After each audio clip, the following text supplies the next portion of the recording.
Welcome to Leading Voices by GSF. My name is Antoni Lacinai, fellow keynote speaker, and today I have with me from Australia, Sally Foley-Lewis. Welcome. Oh, thank you so much, Angie. It's a delight to be with you. I did this at the first take. Sometimes it takes 2 or 3 takes before I make that right. Okay. Thank you so much for being with us today. Before we go into the association, let's talk about you. What is your occupational passion? My occupational passion, I get challenged on this constantly because people say to you, what industry do you work in? And my response to that is middle management. And they say, but what industry do you work in? And I say, middle management, with a bigger smile on my face. And they say, maybe you've misunderstood me. What industry do you work in? And a bigger smile on my face says, I work with middle managers. And so my niche are middle managers. I am a middle manager, leadership and professional development expert. And so I am absolutely obsessed with working with middle managers to help them be confident, productive, and impactful. So there you go. That's who I am.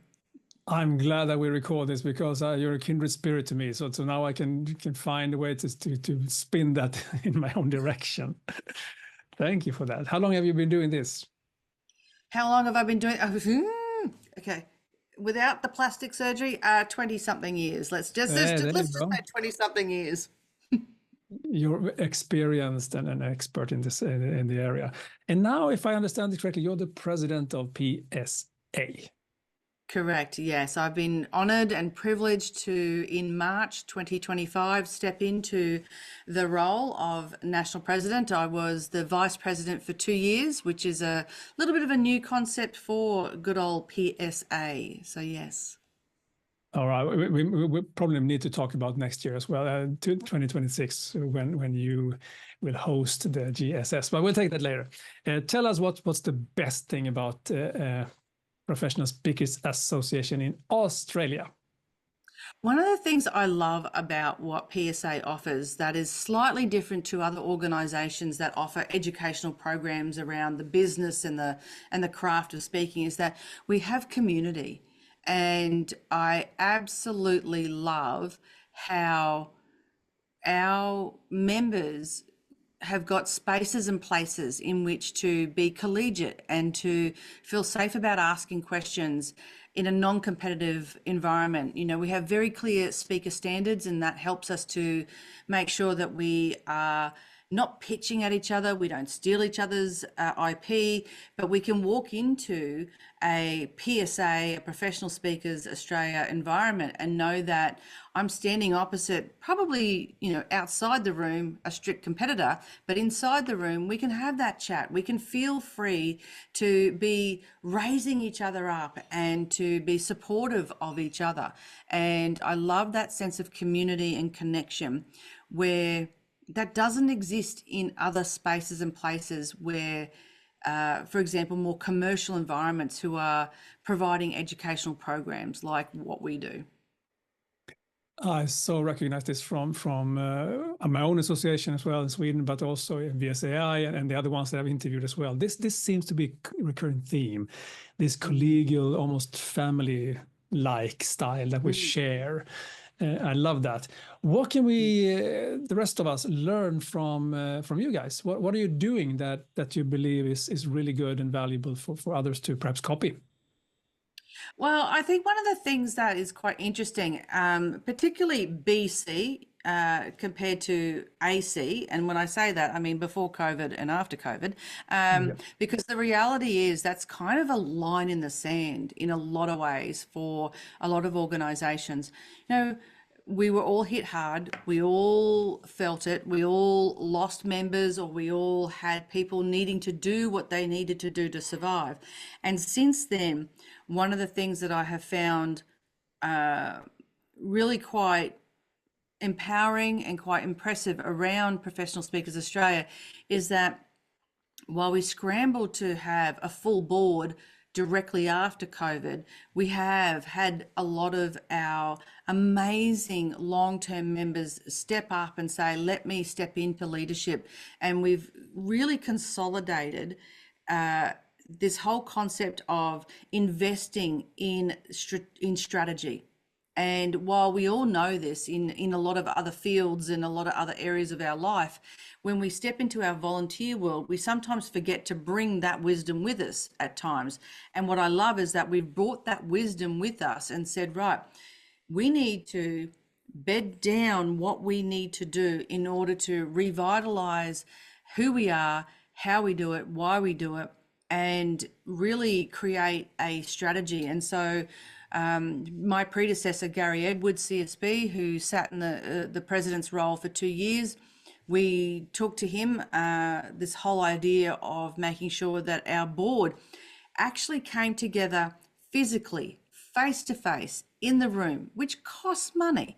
It does cost money. It's an investment to fly board directors from all around your country to sit in the room for 2 days and actually come up with the strategy that's going to help lift the organization and move it forward.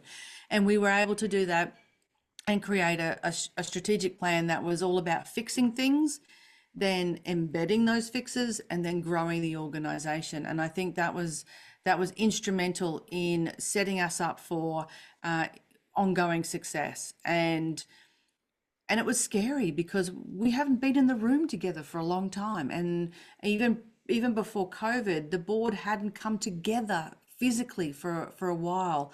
And I think there was this little bit of hesitation and reticence about, spending money on these, board junkets, which, it couldn't look like that from the outside. But can I tell you, having experienced it now, I've been on the board coming together and on the board with us coming together, and we have just moved ahead in leaps and bounds. There's always something to be said, and we know this as speakers. There's always something to be said about being in the room. So don't be afraid to invest some of that money into actually meeting together and co-creating the new strategies and so on. Absolutely. And yes, it costs money. And yes, that there is a little bit of, it's a bit scary. It's something that we need to be mindful of. We're spending the members' money. And so we need to be really respectful and cognizant of what we achieve. And I think that when you look through what we've done over the last sort of maybe 2 to 4 years, we've achieved. We really have. We've moved the dial. We've been able to create a strategic plan. We've been able to put onto a one sheet a really elegant or eloquent way of articulating our member journey. And that's super exciting, to the point where we've had members even say to us, it's taken years for me to understand what I'm supposed to be doing. And now this one sheet tells me the steps I'm moving through. So that's fantastic. We need to all get hold of that one sheet. It sounds like a really good.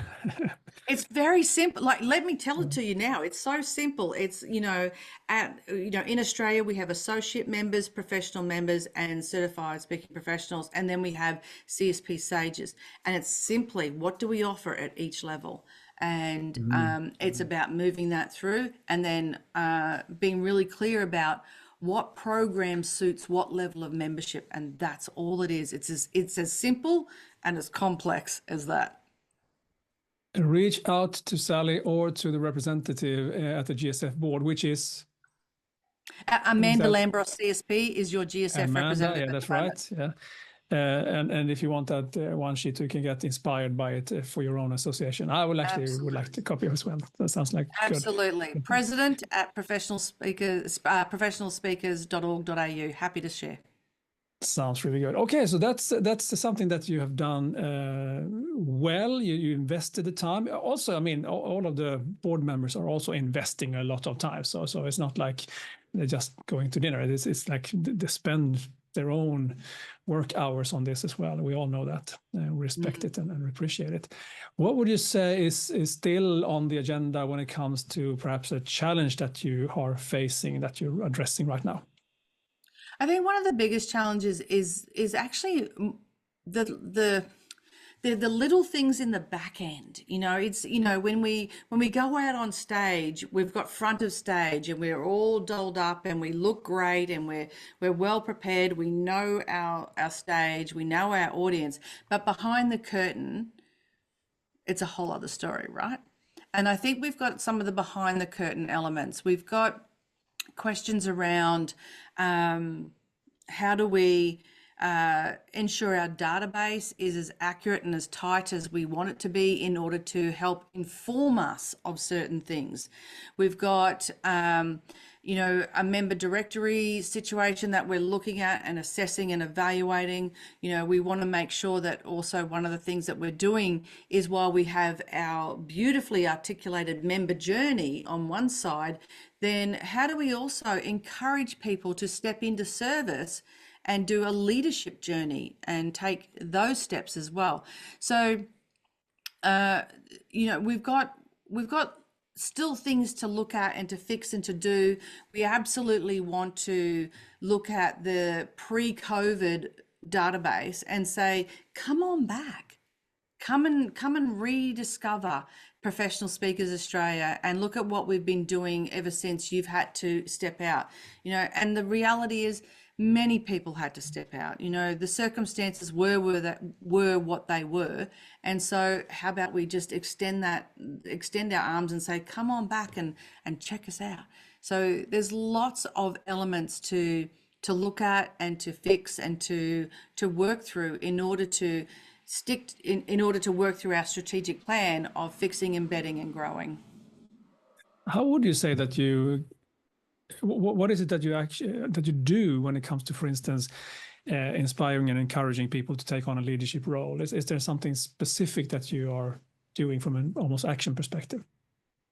I think one of the things that we've been talking about just recently, and this is probably more with the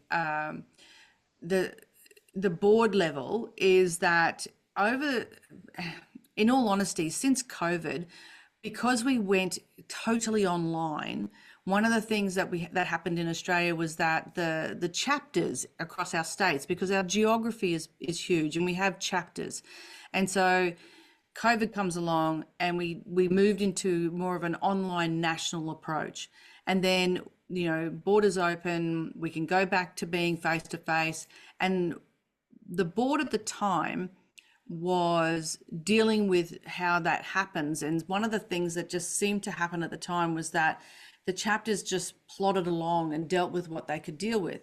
And so, that's not a blame statement in any stretch of the imagination. It's just one of those situations. And so one of the things that's happened recently is that we've appointed a national coordinator for chapter presidents.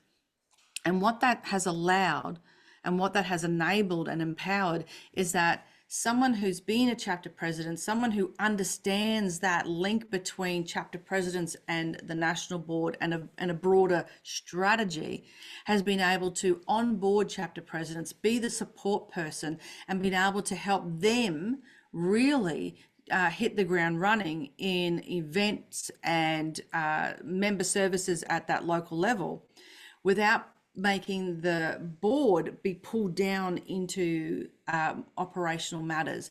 And it's been one of the best things we've ever done. And I thank my lucky stars every day that we've created the role, and we've got the best person in that role at the moment. So yeah. So if you have many chapters and you need to stimulate and encourage and make that perhaps collaboration happening, appoint one person to do that for you. It sounds like a good plan. And I think it begs the statement right now that happens to be a middle manager role, because I'm into middle managers. All right. Yeah, you are. That's true. Okay, good. Thank you. Let's talk GSF and GSS as well. Global Speakers Federation. What would you like to get more of? I think one of the things that, the GSF, I think, are an amazing organisation that is a representation of all the associations globally. And I think one of the things that is, it's an honour and it's a privilege and it's a challenge all in one, is to how do you represent the world and say, this is what all the associations are doing. These are sort of the standards that we are seeing, and helping organizations and come together and become speaker associations in places that are amazing and wonderful based on the experiences of all these other associations. And I think that's a challenge, but I don't think it's easy by any stretch of the imagination. And I don't think they should stop doing it either. And I think they should keep going, because one of the things that the GSF can do is create that space that helps every member association look at what they're doing, the way they do it, and how they can constantly raise the bar in their quality and their standards. And I know that the GSF is not here to dictate how to run the association or our association, but they're there to say, hey, this is just information. This is a library of resources. This is who we are to help you be the best in what you do. And I love that. I think that is something that it dances a fine line at times, and I don't think it's easy, but I do think it's really, really important work. And I love the concept of the Global Speakers Fellow as well, because not only is the Global Speakers Federation about member associations, we don't individually get to be a member of the GSF, our association is, and I think that's a critical distinction. And yet I still think one of the most amazing things to aspire to, that helps keep things on the levels that it needs to be at, is that as individuals, we get to aspire to be a Global Speaking Fellow. And it's held at that GSF level, which means, if I'm a CSP, if I've hit or a fellow, if I've hit the top of the top in my association, whatever that may be called, or whatever that level may be, and then here's this next thing. Here's something that takes me to the next level. And I just think being held at the GSF level is perfection. Thank you for that. And then we go into the perhaps last question. This is recorded less than a year from the Global Speaker Summit in Australia. How do you feel about hosting this event?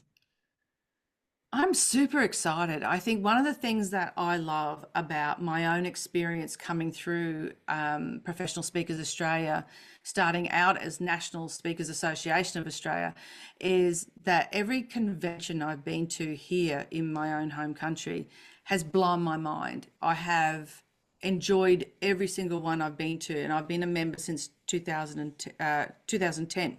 And you listen to the people who have been here longer than me, and the experiences they talk about, and the conventions they've been to, and what an honor and a privilege that over the last few years, where we've had the most beautiful visitors from other countries come in and just say, PSA, you know how to run a convention.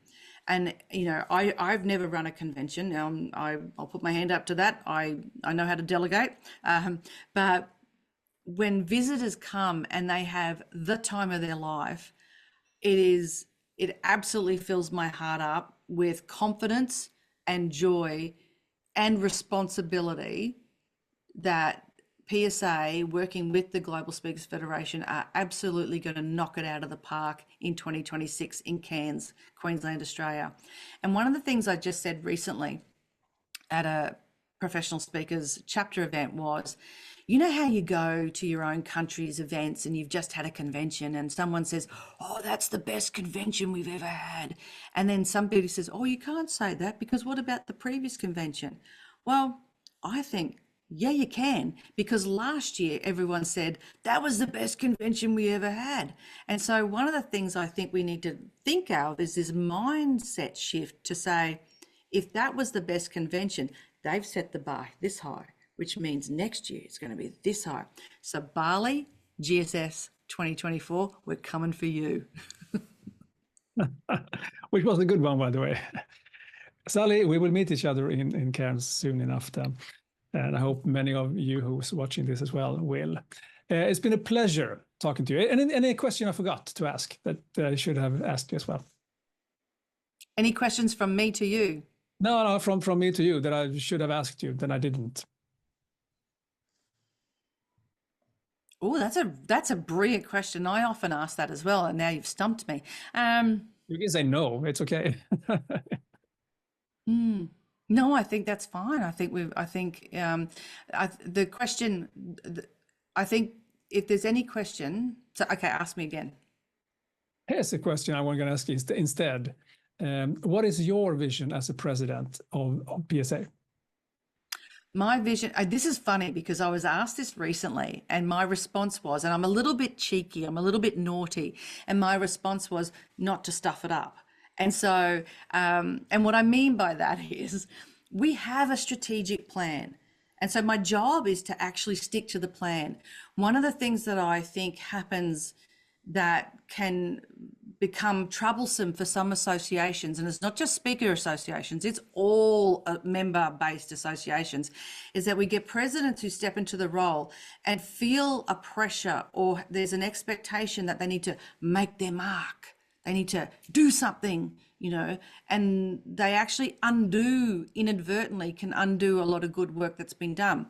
My job is to take the plan that I've already been part of creating with my predecessor and my board and continue it through. And so we continue that journey. And I don't need to make a mark. My mark is that we continue it and we keep growing and it's smooth and there's no hiccups. It's almost that point at which where you hear these quotes where a great leader is one where the actual people feel as though they've done it themselves, and that's kind of where I'm sort of sitting with this. My job is to be in the background and fix the things we said we'd fix, embed the things we say we would embed, and grow where we said we'd grow. And that is my job. Move strategy towards reality. That sounds like a good plan. Sally, again, it's been a pleasure. Thank you. Thank you, Antoni. So honored to be with you.